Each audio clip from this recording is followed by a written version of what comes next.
સ્થાનિક રાજકારણને આંતરરાષ્ટ્રીય મુદ્દાઓ સાથે ના જોડશો, ડેલિગેશન મુદ્દે પવારની રાઉતને સલાહ. ઓપરેશન સિંધુની સફળતાની ગાથા વિશ્વ સમક્ષ રજૂ કરવા તેમજ પાકિસ્તાનનો પર્દાફાશ કરવા કેન્દ્ર સરકારે 32 દેશોમાં જુદા જુદા સર્વપક્ષીય પ્રતિનિધિમંડળ મોકલવાની કવાયતની ટીકા કરતા સંજય રાઉતને એનસીપી અધ્યક્ષ શરદ પવારે સલાહ આપી છે.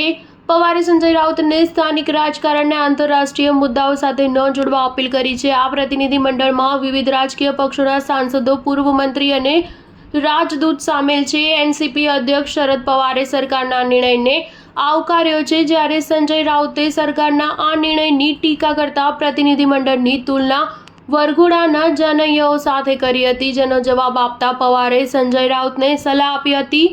શરદ પવારે સંજય રાઉત પર નિશાન સાધતા કહ્યું કે સ્થાનિક રાજકારણને આંતરરાષ્ટ્રીય મુદ્દાઓ સાથે જોડશો નહીં. આ મામલે પક્ષના આધાર પર નિર્ણયો ન લો, રાષ્ટ્રહિતમાં નિર્ણય લો. જ્યારે પીવી નરસિમ્હા રાવ વડાપ્રધાન હતા ત્યારે અટલ બિહારી વાજપેયીના નેતૃત્વમાં એક પ્રતિનિધિમંડળ યુએન ગયું હતું, ત્યારે હું પણ તેનો હિસ્સો બન્યો હતો. એનસીપી અધ્યક્ષ પવારે કહ્યું કે સંજય રાઉત જે પણ કહેવા માંગે છે તે કહી શકે છે, તેમનો હક છે, પરંતુ સ્થાનિક રાજકારણને આંતરરાષ્ટ્રીય મુદ્દાઓ સાથે જોડશો નહીં. તેમના પક્ષની એક સભ્ય પ્રિયંકા ચતુર્વેદી પણ આ પ્રતિનિધિમંડળમાં સામેલ છે.